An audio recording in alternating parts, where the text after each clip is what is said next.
ನೀಡಲಾಗಿದೆ ಅಂತ ಹೇಳ್ತಾರೆ. ಮಾನ್ಯ ಸಭಾಪತಿಗಳೇ, ಈಗಾಗಲೇ ನಮ್ಮ ಸಚಿವರು ಬಂದ ನಂತರದಲ್ಲಿ ಕಂಪ್ಲೀಟ್ಲಿ ಡಿಜಿಟಲೈಸ್ ಆಗಿರ್ತಕ್ಕಂಥದ್ದು ಏಕಗವಾಕ್ಷಿ ಪದ್ಧತಿ ಬಂದಿರತಕ್ಕಂಥದ್ದನ್ನು ನಾವು ಕೇಳಿದ್ದೇವೆ.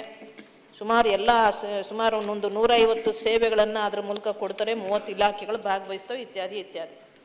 ಆದರೂ ಸಹ ಸುಮಾರು ಇನ್ನೂ 37 ಸಂಸ್ಥೆಗಳಿಗೆ ಒಪ್ಪಿಗೆ ಸಿಕ್ಕಿಲ್ಲ. ಅದು ಯಾಕೆ ಹೀಗಾಗ್ತಾ ಇದೆ? ಏನೋ ಸಮಿತಿಗಳ ಮುಂದೆ ಅವರ ಅರ್ಜಿಗಳು ಬಾಕಿ ಇದ್ದಾವೆ ಅಥವಾ ಅವರ ಅರ್ಜಿಗಳೇ ಹಾಕಿಲ್ವೋ? ಯಾವ ಕಾರಣಕ್ಕೆ ಇವುಗಳೆಲ್ಲ ಇಷ್ಟು ಸ್ಥಗಿತ ಆಗಿದೆ ಅಥವಾ ಅನುಮತಿ ಪಡೆದಿಲ್ಲ ಅನ್ನೋದು ಒಂದನೇದ್ದು. ಆಮೇಲೆ ಯಾವ್ಯಾವ ಜಿಲ್ಲೆಯಲ್ಲಿ ಯಾವ್ಯಾವ ಕಂಪನಿಗಳು 2022ರ ಈ ಒಂದು ನಿಮ್ಮ ಇನ್ವೆಸ್ಟ್ ಕರ್ನಾಟಕದ ಒಡಂಬಡಿಕೆಯ ಪ್ರಕಾರ ಆಗಿದೆ ಅನ್ನುವಂಥದ್ದು ಬೇಕು. ಯಾಕಂದ್ರೆ ಅದು ಯಾಕೆ ಕೇಳ್ತಾ ಇದ್ದೀನಿ ಅಂದರೆ, ನಮ್ಮ ಉತ್ತರ ಕರ್ನಾಟಕ, ಹೈದರಾಬಾದ್ ಕರ್ನಾಟಕ ಇವುಗಳ ಸಮತೋಲನವನ್ನು ಕಾಪಾಡಿಕೊಂಡಿದ್ದಾರೋ ಇಲ್ವೋ, ಅಲ್ಲಿ ಇನ್ವೆಸ್ಟ್ಮೆಂಟ್ಗಳು ಬರಬೇಕಾಗಿದೆ ಅಂತಕ್ಕಂಥದ್ದು. ಈಗ ನಾನು ನೋಡಿದೆ, ಈ ಒಂದು 25ರ ಇನ್ವೆಸ್ಟ್ ಕರ್ನಾಟಕದಲ್ಲಿ ಸ್ವಲ್ಪ ಮಟ್ಟಿಗೆ ನಮ್ಮ ಉತ್ತರ ಕರ್ನಾಟಕಕ್ಕೆ ಏನಾಗಬೇಕು ಹೇಳಿ, ಒಂದು ಉತ್ತರ ಕರ್ನಾಟಕಕ್ಕೆ ಕೆಲವೊಂದು ಭಾಗ, ಹೈದರಾಬಾದ್ ಕರ್ನಾಟಕದಲ್ಲಿ ಕೆಲವೊಂದು ಇನ್ವೆಸ್ಟ್ಮೆಂಟ್ಗಳು ತಮ್ಮ ನೇತೃತ್ವದಲ್ಲಿ ಬಂದಿದೆ. 22ರಲ್ಲಿ ಯಾಕೆ ಇನ್ನೂ ಅನುಮತಿಗಳು ಸಿಗ್ತಾ ಇಲ್ಲ? 5 ವರ್ಷ ಆಗ್ತದೆ. ಬೃಹತ್ ಕೈಗಾರಿಕೆಗಳು ಬರ್ಬೇಕಾದ್ರೆ ಕನಿಷ್ಠ 5 ವರ್ಷಗಳಾದ್ರೂ ಬೇಕಾಗ್ತದೆ ಅಂತ ಹೇಳಿದ್ರೆ 22 ಆದ್ರಿಂದ ಈಗಾಗಲೇ 26ಕ್ಕೆ ಬಂದಿದ್ದೇವೆ. ಪೆಂಡಿಂಗ್ ಅಷ್ಟೊಂದು ಉಳಿದಿದೆ. ಯಾಕೆ ಉಳಿದಿದೆ ಅನ್ನುವಂಥದ್ದು ನನ್ನ ಪ್ರಶ್ನೆ. ಸನ್ಮಾನ್ಯ ಸಭಾಪತಿಗಳೇ, ಸುದೀರ್ಘವಾಗಿ ಉತ್ತರವನ್ನು ಒದಗಿಸಿದೆ. ಇದರಲ್ಲಿ 2 ಭಾಗ ಮಾನ್ಯ ಸದಸ್ಯರು ಕೇಳಿದ್ದಾರೆ. ಒಂದು, ನಮ್ಮ ಇತ್ತೀಚೆಗಿನ ಇನ್ವೆಸ್ಟ್ ಕರ್ನಾಟಕದ 2025 ಬಗ್ಗೆ ಕೇಳಿದ್ದಾರೆ. ಈಗ ಆ ಬಗ್ಗೆ ನಾನು ಈಗಾಗಲೇ ಎಲ್ಲ ವೇದಿಕೆಯಲ್ಲೂ ಕೂಡ ಹೇಳಿದ್ದೀನಿ, ಇವತ್ತು ಕೂಡ ಇಲ್ಲಿ ಕೂಡ ಹೇಳ್ತೀನಿ. ಒಟ್ಟು ನಮಗೆ 10,27,000 ಕೋಟಿ ಇವತ್ತು ಸಹ ನಮಗೆ ಇವತ್ತು MOUs ಮತ್ತು ಅಲ್ಲಿ ನಮಗೆ ಒಪ್ಪಂದಗಳು ಕಮಿಟ್ಮೆಂಟ್ಸು ಆಗಿರುವಂಥದ್ದು. ಅದರಲ್ಲಿ ಸುಮಾರು 98 ಕಂಪನಿಗಳು ಈಗಾಗಲೇ MOU ಸೈನ್ ಮಾಡಿ 6,23,970 ಕೋಟಿ ರೂಪಾಯಿಯಷ್ಟು ಸಹ ಇನ್ವೆಸ್ಟ್ಮೆಂಟ್ಸ್ಗೆ ಸನ್ಮಾನ್ಯ ಸಭಾಪತಿಗಳೇ ನಾವು MOU ಸೈನ್ ಮಾಡಿದ್ದೀವಿ. ಮತ್ತು ಭಾಳ ಒಂದು ಹೆಮ್ಮೆ ಅಂತ ಹೇಳ್ತಾರೆ, ಯಾಕಂದ್ರೆ ನಾನು ಅಧಿಕಾರ ವಹಿಸ್ಕೊಂಡ ಮೇಲೆ ಮೊದಲು ಮಾತನ್ನು ಹೇಳಿದೆ, ನಾವು ಆನ್ ಪೇಪರು ಮತ್ತು ರಿಯಾಲಿಟಿ ಮೇಲೆ ಒಂದು ಸೈನ್ ಮಾಡ್ತೀವಿ ಅಂತೇಳಿ. ಈಗಾಗಲೇ ಸನ್ಮಾನ್ಯ ಸಭಾಪತಿಗಳೇ ಸುಮಾರು 46% ಇವತ್ತು ಸಹ ನಮ್ಮಲ್ಲಿ ಈ ಏನು ಕಮಿಟ್ಮೆಂಟ್ಸು ನಮ್ಮ ಗ್ಲೋಬಲ್ ಇನ್ವೆಸ್ಟರ್ಸ್ ಮೀಟ್ನಲ್ಲಿ ಆಗಿತ್ತು. ಅದಕ್ಕೆ ನಾವು ಇವತ್ತು ಸಹ ಅವನ್ನ ಜಾರಿಗೊಳಿಸುವ ವಿವಿಧ ಹಂತದಲ್ಲಿದ್ದಾವೆ. ಅಂದರೆ ದೇ ಆರ್ ರಿಯಲೈಸೇಷನ್ ಇವತ್ತು ಸಹ ಆಗಿದೆ. ಅದರಲ್ಲಿ 58% ಇವತ್ತು ಮ್ಯಾನುಫ್ಯಾಕ್ಚರಿಂಗ್ ಇದಕ್ಕೆ ಅಂದರೆ ಸುಮಾರು 4.71 ಲಕ್ಷ ರೂಪಾಯಿ ಅಷ್ಟು ಇವತ್ತು ಸಹ ನಮ್ಮ ಈ ಒಂದು 10,20,000 ಕಮಿಟ್ಮೆಂಟ್ಸ್ ಅನ್ನು ಕೂಡ ನಾವು ಜಾರಿಗೊಳಿಸಿದ್ದೀವಿ. ಉಳಿದಿದ್ದೆಲ್ಲೂ ಕೂಡ ಈ CFAಯಲ್ಲಿ ವಿವಿಧ ಹಂತದಲ್ಲಿದ್ದಾವೆ. ಆಮೇಲೆ 2ನೇದಾಗಿ ಮಾನ್ಯ ಸದಸ್ಯರು ಕೇಳಿರುವಂತಹದ್ದು ಈ ಸಿಂಗಲ್ ವಿಂಡೋ ಏನು ನಮ್ಮ ಏಕಗವಾಕ್ಷಿ ಯೋಜನೆ ಇತ್ತು. ಇದು ಸಿಂಗಲ್ ವಿಂಡೋದಲ್ಲಿ ಬಹಳಷ್ಟು ನಮಗೆ ಕೆಟ್ಟ ಹೆಸರು ಬರ್ತಾ ಇತ್ತು. ಸಿಂಗಲ್ ವಿಂಡೋ ಅಂದಮೇಲೆ ಬಹಳಷ್ಟು ಸಲ ಹೇಳ್ತಾರೆ single window has many Windows ಅಂತ ಹೇಳುವಂಥದ್ದು ಕೂಡ ಆಗಿತ್ತು. ನಾವು ಮೈಕ್ರೋಸಾಫ್ಟ್ ಕಂಪನಿ ಮೂಲಕ ಇವತ್ತು ಸುಮಾರು 28 ಡಿಪಾರ್ಟ್ಮೆಂಟ್ಸ್ನ ಇದು ಮಾಡಿ ನಾವು ಸುಮಾರು 22 ಸರ್ವಿಸ್ನ ಈಗಾಗಲೇ ನಾವು 130 ಸರ್ವಿಸಸ್ನಲ್ಲಿ ಕೇವಲ 22 ಸರ್ವಿಸ್ ಅಂದರೆ ವೇರಿಯಸ್ ಡಿಪಾರ್ಟ್ಮೆಂಟ್ಸ್ ಮೇಡಮ್, ಅಂದರೆ ಬೇರೆ ಬೇರೆ ಇಲಾಖೆ. ಈಗ ಅವರು ಅಲ್ಲಿ ಅಮೆಂಡ್ಮೆಂಟ್ ಮಾಡ್ಕೋಬೇಕಾಗ್ತದೆ, ರೂಲ್ಸ್ ಮಾಡ್ಕೊಳ್ಬೇಕಾಗ್ತದೆ. ಇದೆಲ್ಲವೂ ಕೂಡ ಇದು ಮಾಡಿ ಇದನ್ನು ನಾವು ಫಾಲೋ ಅಪ್ ಮಾಡ್ತಾ ಇದ್ದೀವಿ. ಈಗ ಮೊನ್ನೆ ಮೀಟಿಂಗ್ ಇಟ್ಕೊಂಡಿದ್ದೀವಿ ಅದರ ರಿವ್ಯೂಗೆ. ಆ 22 ಸರ್ವಿಸಸ್ ಹೊರತುಪಡಿಸಿದ್ರೆ ಬಹುತೇಕ ಎಲ್ಲನೂ ಕೂಡ ಇವತ್ತು ಸಹ ಪೋರ್ಟಲ್ಸು ಇವತ್ತು ಸಹ ನಮಗೆ ಕನೆಕ್ಟ್ ಕೂಡ ಆಗಿದೆ. ಎಲ್ಲನೂ ಕೂಡ ಸರ್ವಿಸಸ್ ಡಿಜಿಟಲೈಸೇಷನ್ ಕೂಡ ಆಗಿದೆ. ಇನ್ನು 2022ರಲ್ಲಿ ಸನ್ಮಾನ್ಯ ಸಭಾಪತಿಗಳೇ ಅವರು ಪ್ರಶ್ನೆಯನ್ನು ಕೇಳಿದಂಥದ್ದು, ಆವಾಗ ಇನ್ವೆಸ್ಟ್ ಕರ್ನಾಟಕ 22ದಲ್ಲಿ 57 ಕಂಪನಿಗಳು 5,41,369 ಕೋಟಿ ರೂಪಾಯಿ ಬಂಡವಾಳ ಹೂಡಲಿಕ್ಕೆ ಒಪ್ಪಂದವನ್ನು ಸಹಿ ಮಾಡಲಾಗಿತ್ತು. ಈಗಾಗಲೇ 20 ಯೋಜನೆಗಳಿಗೆ ರಾಜ್ಯ ಉನ್ನತ ಮಟ್ಟದ ಒಪ್ಪಿಗೆ ಸಮಿತಿಯಿಂದ ಇವತ್ತು ಅನುಮತಿ ನೀಡಿ ಇವುಗಳಿಂದ ಸುಮಾರು 2,01,000 160 ಕೋಟಿ ಬಂಡವಾಳ ಹೂಡಿಕೆ ಆಗಲಿದೆ. ಅದಕ್ಕೆ ಸುಮಾರು 70,740 ಉದ್ಯೋಗಗಳು ಸೃಷ್ಟಿ ಆಗ್ತದೆ. ಇವುಗಳಲ್ಲಿ ಸುಮಾರು 2 ಯೋಜನೆಗಳು ಈಗಾಗಲೇ ಅನುಷ್ಠಾನಗೊಂಡಿದ್ದಾವೆ. ಅದಕ್ಕೆ ಸುಮಾರು 4,093 ಕೋಟಿ ರೂಪಾಯಿ ಬಂಡವಾಳ ಹೂಡಿಕೆ ಆಗಿದೆ ಮತ್ತು 1,415 ಜನರಿಗೆ ಉದ್ಯೋಗ ಸಿಕ್ಕಿದೆ. ಇವೆಲ್ಲವೂ ಬೃಹತ್ ಯೋಜನೆಗಳು. ಸನ್ಮಾನ್ಯ ಸಭಾಪತಿಗಳು ಇನ್ನೊಂದು ಎಲ್ಲರ ಗಮನಕ್ಕೆ ತರಬೇಕಾಗ್ತದೆ. ಇದು 2022 ಹಿಂದಿನ ಸರ್ಕಾರ ಅಂತ ನಾನು ಮಾತಾಡೋಕ್ಕಾಗೋದಿಲ್ಲ. ಯಾವುದೇ ಸರ್ಕಾರ ಯೋಜನೆಗಳು ಬಂದಾಗ ಮಿನಿಮಮ್ ಈ ಬೃಹತ್ ಯೋಜನೆಗಳಾಗಿದ್ರೆ ಮಿನಿಮಮ್ 2 to 3 years ಬೇಕಾಗುತ್ತೆ ಗ್ರೌಂಡ್ ಮಾಡಲಿಕ್ಕೆ. ಹೀಗಾಗಿ 2022-23 ಕೂಡ ಇವತ್ತು ವಿವಿಧ ಹಂತಗಳಲ್ಲಿ ಸಹ ಈ ಯೋಜನೆಗಳಿದಾವೆ ಅನ್ನೋ ಮಾತನ್ನು ಇವತ್ತು ಸಹ ನಾನು ಸದಸ್ಯರ ಗಮನಕ್ಕೆ ತರಬೇಸ್ತೇನೆ. ನಾನು ಕೇಳಿದ್ದು ಪರ್ಮಿಷನ್ಸ್ ಯಾಕೆ ಡಿಲೇ ಆಗ್ತಾ ಇದೆ? 57ರಲ್ಲಿ 20 ಈಗಾಗಲೇ ಒಪ್ಪಿಗೆ ಕೊಟ್ಟಿದ್ದಾರೆ, ಇನ್ನು 37 ಕೊಡಬೇಕಾಗಿದೆ. ಯಾಕೆ ಡಿಲೇ ಆಗ್ತಾ ಇದೆ? ಕಾರಣ ಏನು? ಮತ್ತು ಅದು ಎಲ್ಲಿ, ಯಾವ ಜಿಲ್ಲೆಯಲ್ಲಿ ಇವೆಲ್ಲ ಸ್ಟಾರ್ಟ್ ಆಗ್ತದೆ? ಮಾನ್ಯ ಸಭಾಪತಿಗಳೇ, ಪರ್ಮಿಷನ್ ನಮ್ಮಿಂದ ಯಾವುದು ಡಿಲೇ ಆಗಿರಲ್ಲ. ನಮ್ಮಲ್ಲಿ ಏಕಗಾವ ಇದರಿಂದ ಕ್ಲಿಯರ್ ಆದ್ಮೇಲೆ ಅವರು ಸೆಂಟರ್ಸ್ ಕೆಲವೊಂದು ಅವು ತಮ್ಮ ಹೂಡಿಕೆ ಅರೇಂಜ್ಮೆಂಟ್ಸ್ ಇರಬಹುದು ಅಥವಾ ಕೇಂದ್ರ ಸರ್ಕಾರ ಉತ್ತರದಲ್ಲಿ 20 ಯೋಜನೆಗಳಿಗೆ ಒಪ್ಪಿಗೆ ಸಿಕ್ಕಿದೆ ಕೊಟ್ಟು ಹೇಳ್ತಾ ಇದ್ದೀನಿ. ಅದನ್ನ ನಾನು ಕೇಳ್ತಾ ಇದ್ದೀನಿ. ನಮ್ಮಿಂದ ಡಿಲೇ ಆಗಿರೋದಿಲ್ಲ. ಸೊ ನಮ್ಮಿಂದ ಯಾವುದನ್ನು ಕೂಡ ಡಿಲೇ ಆಗಿದೆ. ನಮ್ಗೆ ಇನ್ವೆಸ್ಟ್ಮೆಂಟ್ ಬರಬೇಕು. ಅವರು ತಮ್ಮ ವಿವಿಧ ಇಲಾಖೆಗಳ ಪರ್ಮಿಷನ್ಸು ಕೇಂದ್ರ ಸರ್ಕಾರಕ್ಕೆ ಅನುಮೋದನೆ ತಗೋಬೇಕಾಗ್ತದೆ, ಅಲ್ಲಿಯ ಪರ್ಮಿಷನ್ಸ್ ತಗೋಬೇಕಾಗ್ತದೆ. ಇದೆಲ್ಲದ್ರಿಂದ ಅವರು ಇದರಿಂದ ಡಿಲೇ ಆಗ್ತದೆ. ನಮ್ಮಿಂದ ನಮ್ಮ ಇಲಾಖೆಯಿಂದ ಇವತ್ತು ಸಹ ಯಾವುದೇ ಡಿಲೇ ಸನ್ಮಾನ ಆಗೋದಿಲ್ಲ. ಹೀಗಾಗಿ ಈ ಏನು ಯೋಜನೆಗಳು ಯಾವಾಗ ನಮಗೆ ಇದು ಬರ್ತದೆ ಅವೆಲ್ಲವೂ ಕೂಡ ಯೋಜನೆಗಳನ್ನ 20 ಯೋಜನೆಗಳಲ್ಲಿ ಈಗಾಗಲೇ ಅವನು ಕೂಡ ನಾವು ವಿವಿಧ ಹಂತದಲ್ಲಿ ಇದಾವೆ. ಅದರ ಅರ್ಥ ಅದು ಪರ್ಮಿಷನ್ ಕೊಟ್ಟಿಲ್ಲ ಅಂತಲ್ಲ, ಅವು ವಿವಿಧ ಹಂತದಲ್ಲಿ ಇರ್ತದೆ. ಅವು ಬಂದಾಗ ಇವತ್ತು ಸಹ ರಿಯಲೈಸೇಷನ್ ಕೂಡ ಆಗ್ತದೆ. ಕೇಶವ ಪ್ರಸಾದ್. ಮಾನ್ಯ ಸಭಾಪತಿಗಳೇ, ನನ್ನ ಚುಕ್ಕೆ ಗುರುತಿನ ಪ್ರಶ್ನೆ 15-118 ಮಾನ್ಯ ಬೃಹತ್ ಮತ್ತು ಮಧ್ಯಮ ಕೈಗಾರಿಕೆ ಹಾಗೂ ಮೂಲ ಸೌಲಭ್ಯ ಅಭಿವೃದ್ಧಿ ಸಚಿವರಿಗೆ. ಸನ್ಮಾನ್ಯ ಸಭಾಪತಿಗಳ ಉತ್ತರವನ್ನ ಒದಗಿಸಲಾಗಿದೆ. ಮಾನ್ಯ ಸಭಾಪತಿಗಳೇ, ನಾನು ಪ್ರಶ್ನೆಯನ್ನ ಸ್ಪಷ್ಟವಾಗಿ ಕೇಳಿದ್ದೆ. ಇದರಲ್ಲಿ ಅವರು ಹೇಳ್ತಾರೆ, ಇವುಗಳಿಂದ ರು 60,918 ಕೋಟಿ ಮೊತ್ತದ ಬಂಡವಾಳ ಹೂಡಿಕೆ 85,544 ಉದ್ಯೋಗಾವಕಾಶಗಳನ್ನು ನಿರೀಕ್ಷಿಸಲಾಗಿದೆ. ನನಗೆ ನಿರೀಕ್ಷೆ ಬೇಕಾಗಿರ್ಲಿಲ್ಲ, ಆಸ್ ಆನ್ ಡೇಟ್ ಎಷ್ಟಾಗಿತ್ತು ಅನ್ನೋದು ನನ್ಗೆ ಬೇಕಾಗಿತ್ತು. ಅದಕ್ಕೆ ಉತ್ತರ ಬೇಕು ನನಗೆ. ಅದರಲ್ಲಿ ಅವ್ರು ಇನ್ನೊಂದು ಹೇಳ್ತಾರೆ ನೋಡಿ, ಇವುಗಳಿಂದ ಪ್ರಸಕ್ತ ಸಾಲಿನಲ್ಲಿ ಏಕಗವಾಕ್ಷಿಯಲ್ಲಿ 5 ಯೋಜನೆಗಳಿಗೆ ಅನುಮೋದನೆ ನೀಡಲಾಗಿದೆ. ಯಾವ್ದದು 5? ಆ ಯೋಜನೆಗಳೇನು? ಅದಕ್ಕೆ ಉತ್ತರ ಬೇಕು ನನಗೆ. ಹಾಗೇನೆ ನೋಡಿ, ಇನ್ನೊಂದಕ್ಕೆ ನನ್ನ ಪ್ರಶ್ನೆ ಇರುವಂತದ್ದು, ಪ್ರಸಕ್ತ ಸಾಲಿನಲ್ಲಿ ವಿಜಯಪುರ ಜಿಲ್ಲೆನಲ್ಲಿ ಎಷ್ಟು ಬಂಡವಾಳ ಹೂಡಿಕೆ ಆಗಿದೆ, ಎಷ್ಟು ಜನಕ್ಕೆ ಉದ್ಯೋಗ ಸಿಗುತ್ತೆ? ಇದರಲ್ಲೂ ಅಷ್ಟೇನೆ 1,698.14 ಕೋಟಿ ಬಂಡವಾಳ ಹೂಡಿಕೆ, 1,725 ಉದ್ಯೋಗಾವಕಾಶಗಳನ್ನು ನಿರೀಕ್ಷಿಸಲಾಗಿದೆ. ನಿರೀಕ್ಷೆ ಅಂದ್ರೆ ಮುಂದೆ ಯಾವುದೋ ಆಗುವಂತದ್ದು. ಇವತ್ತಿಗೆ ಎಷ್ಟು ಇಂಡಸ್ಟ್ರಿ ಬಂದಿದೆ, ಅದು ಎಷ್ಟು ಉದ್ಯೋಗ ಕೊಡ್ತಿದೆ? ಅದಕ್ಕೆ ಪ್ರಶ್ನೆಗೆ ಉತ್ತರ ಇಲ್ಲ.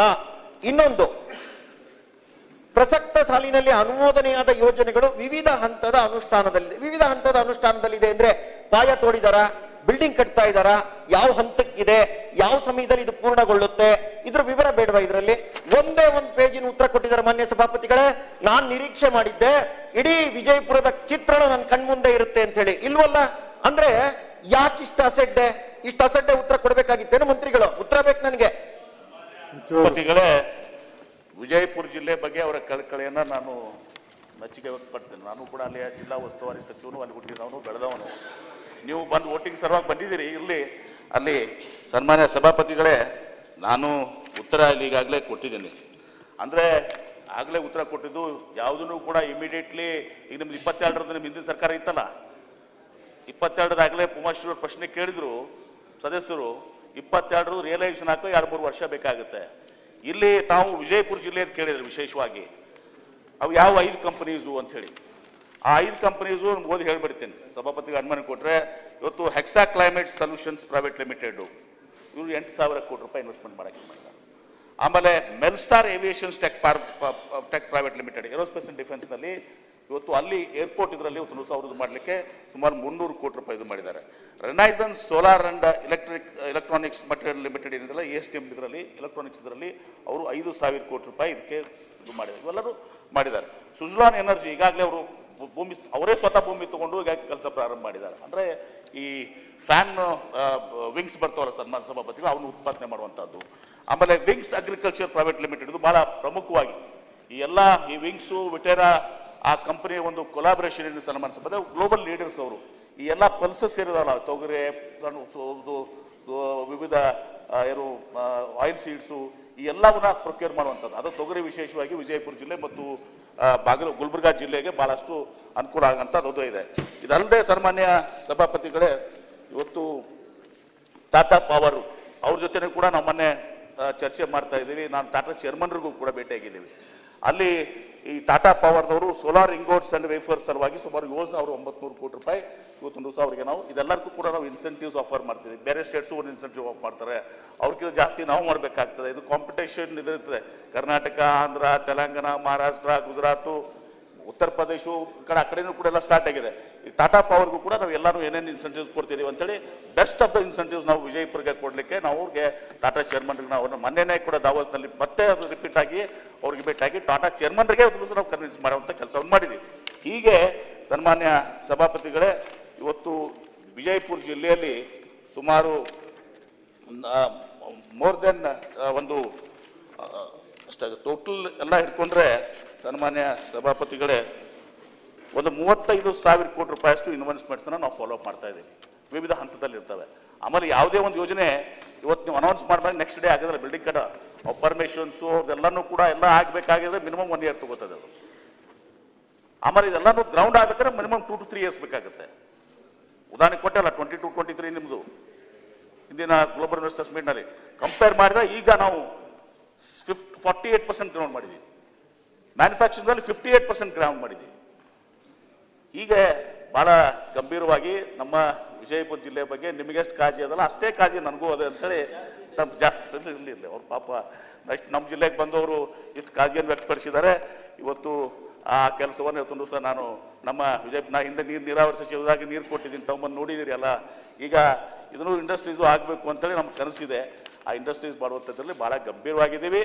ಬೆಸ್ಟ್ ನಾನೇ ಪರ್ಸ್ನಲಿ ವಿಜಯಪುರ ಜಿಲ್ಲೆದು ಇಂಡಸ್ಟ್ರೀಸ್ ಮಿನಿಸ್ಟರ್ ಆಗಿ ಜನರಲ್ ಆಗಿ ಮಾಡೋ ಜೊತೆಗೆ ನಮ್ಮ ಜಿಲ್ಲೆಗೆ ಇಂಡಸ್ಟ್ರಿ ಬರಬೇಕು ಅನ್ನೋದು ಎಲ್ಲನೂ ಗ್ರೌಂಡ್ ಆಗ್ತದೆ ಅಂತ ಹೇಳಿದಲ್ಲ. ಇದರ 3-4 ಕಂಪನೀಸು ನಿಶ್ಚಿತವಾಗಿ ಗ್ರೌಂಡ್ ಆಗ್ತದೆ. ಒಂದು ಉಪ ಪ್ರಶ್ನೆ ನಂದು ನೋಡಿ, ವಿಜಯಪುರ ಜಿಲ್ಲೆಗೆ ಹೆಚ್ಚು ಸಂಖ್ಯೆಯ ನಿರುದ್ಯೋಗಿ ಯುವಕ ಯುವತಿಯರಿದ್ದು ಅಂತ ಕೇಳಿದ್ದೆ ನಾನು. ಅದ್ರದ್ದೊಂದು ಸ್ಟ್ಯಾಟಿಸ್ಟಿಕ್ಸ್ ಕೊಡಬೇಕಿತ್ತು ನೀವು ನನಗೆ. ಅಂದ್ರೆ ಇಷ್ಟು ಜನ ಉದ್ಯೋಗ ಅರಸಿ ಬಂದಿರುವಂತವ್ರು ಇದ್ದಾರೆ ಅಂತೇಳಿ. ಹಾಗೇನೆ ಈ ಮಾನವ ಸಂಪನ್ಮೂಲ ಲಭ್ಯ ಇರುವಂತದ್ದನ್ನ ಉಪಯೋಗ ಮಾಡ್ಕೊಳ್ಳುವಂತದ್ದಕ್ಕೆ ತತ್ಕ್ಷಣದಲ್ಲಿ ಏನ್ ಮಾಡಿದೀವಿ ಅನ್ನುವಂಥದ್ದು ಒಂದು ಯೋಜನೆ ಬೇಕು. ದೀರ್ಘಕಾಲದ ಯೋಜನೆ ನೀವು ಹೇಳ್ತಾ ಇರೋದೆಲ್ಲವೂ ಕೂಡ 2 ವರ್ಷದಿಂದ 5 ವರ್ಷ ಬೇಕು ಅಂತ ಹೇಳ್ತೀರಿ. ಆಯ್ತು, 2 ವರ್ಷ 5 ವರ್ಷ ಬೇಕು. 22ರಿಂದ ಆಗಿರೋದು ಇನ್ನೂ ಮೆಟೀರಿಯಲೈಸ್ ಆಗಿಲ್ಲ. ಕಾಂಕ್ರೀಟ್ ಗ್ರೌಂಡ್ ಮೇಲೆ ಏನಾಗಿದೆ ಅದನ್ನಾದ್ರೂ ಒಂದ್ ಸ್ವಲ್ಪ ವಿವರ ಕೊಡ್ಬೇಕಿತ್ತಲ್ಲ. ಇನ್ನೊಂದು ಪ್ರಶ್ನೆ ಇದೆ.